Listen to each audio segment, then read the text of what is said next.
আসসালামু আলাইকুম। উত্তেজনায় ঠাসা পরিপূর্ণ এই ম্যাচে কি নাই, কি এমন ছিল না যে আপনি দেখলে বলবেন যে এই ম্যাচে এই জিনিসটা ছিল না?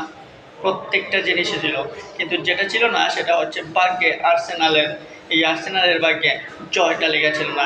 যদি জয়টা লেগে থাকতো তাহলে অন্যরকম হতে পারতো।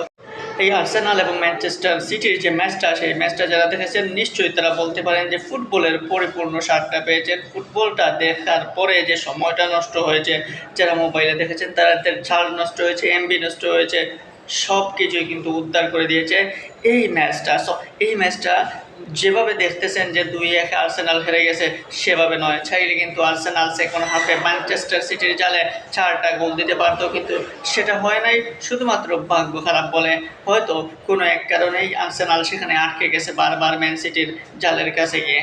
ম্যানচেস্টার সিটি, যে পেপ গার্দিওলা তিনি বলেছেন যে তারা ঘুরে দাঁড়াবেন, তারা চেষ্টা করবেন। হ্যাঁ, চেষ্টা তারা করেছেন, কিন্তু সেই চেষ্টাটা অতিরিক্ত চেষ্টা হয়ে গেল নাকি, যেখানে ম্যানচেস্টার সিটির শিরোপার অনেক পিছনে থাকার কথা, সেখানেই কিন্তু ম্যানচেস্টার সিটি এখন একদম আর্সেনালের গাড়ি নিঃশ্বাস ফেলতেছে। এক ম্যাচ কম খেলে, সো 3 পয়েন্ট পিচ্ছে।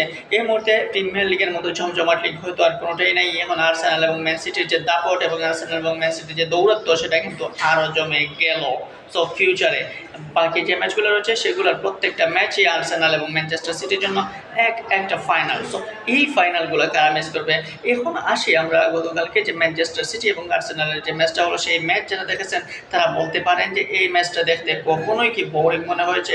যারা মোবাইলে চার্জ নষ্ট করে, এমবি নষ্ট করে, সময় নষ্ট করে খেলা দেখেছেন, টিভিতে যারা সময় জ্ঞাপন করে অনেকক্ষণ বসে খেলা দেখেছেন, তাদেরকে একটু বোরিং লেগেছে? লাগে নাই, কারণ এই আর্সেনাল ম্যান সিটি সেটা লাগতে দেয় নাই। দারুণ ফুটবল এক কথায় বলা যায়। আর্সেনাল 4টা গোল দিতে পারতো সেকেন্ড হাফে। যে ধরনের ফুটবল খেলা লাগে আর্সেনালের সেকেন্ড হাফে সবটুকু করেছে, কোনো কিছুই বাদ দেয় নাই। এমনকি ক্লিয়ারলি দেখা যাচ্ছিল যে আর্সেনাল হয়তো এই গোল দিয়ে দেবে, এই গোল দিয়ে দেবে। তিনটা গোল পোস্টে লেগে ফিরে আসে। এর চেয়ে হতভাগা, এর চেয়ে দুর্ভাগা আর কি এমন হয়? সো আর্সেনালের জন্য আসলে কষ্ট লাগে, মায়া লাগে যে এই আর্সেনালটা এইরকম লা লিগার শিরোপার কাছে গিয়ে যদি এবার ফিরে আসে, প্রিমিয়ার লিগের শিরোপার কাছে গিয়ে যদি এভাবে ফিরে আসে, এর চেয়ে হতাশার আর কিছুই নাই। ম্যান সিটির হয়ে কিন্তু দারুণ খেলেছে ওরিয়ালি এবং চেরকি।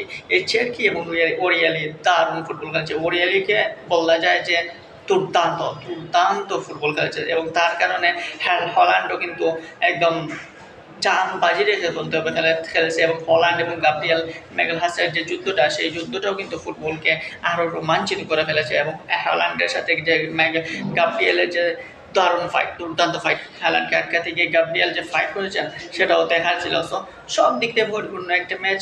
এই ম্যাচকে আপনি কোনোভাবেই বলতে পারেন না যে এই ম্যাচ দেখে কি কোনো একজন মানুষ বলবে যে আমি আসলে বোরিং ফিল করেছি। সো এরকম ম্যাচে চাই। তবে দিন শেষে আর্সেনালের জয়টা যদি হতো তাহলে ভালো হতো। আর্সেনালের জয়টা দেখার জন্য কিন্তু সবাই মুখে ছিল।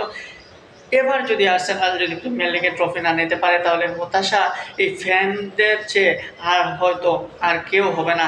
প্লেয়াররা যেভাবে চেষ্টা করতেছে, যেভাবে ডিক্লান রাইস তো অসাধারণ ফুটবল খেলেছে। হাভার্টস বারবার ট্রাই করেছে, হাভার্টসের ব্যাড লাক লাস্ট পর্যন্ত, লাস্ট 2-1 মিনিট আগেও কিন্তু তার হেডটা গোল পোস্টের উপর দিয়ে চলে যায়। বলতে পারেন সব দিক থেকে আর্সেনালের একটা পুরা কপাল কালকের জন্য। এই পুরা কপালের জন্যই আর্সেনালটা আসলে এইরকম সিটির সাথে তোরা হলো 2-1। সো নেক্সট প্ল্যান নিয়ে এগোতে হবে। এই মুহূর্তে কোনোটা ম্যাচই আপনি হেলায় শেষ করা যাবে না, প্রত্যেকটা ম্যাচই জয় করতে হবে আর্সেনালকে যদি প্রিমিয়ার লিগে শিরোপা জিততে হয়। ঠিক তদ্রুপ ম্যানচেস্টার সিটির বেলায়ও তাই। সো এখন জমে ক্ষীর একদম প্রিমিয়ার লিগ।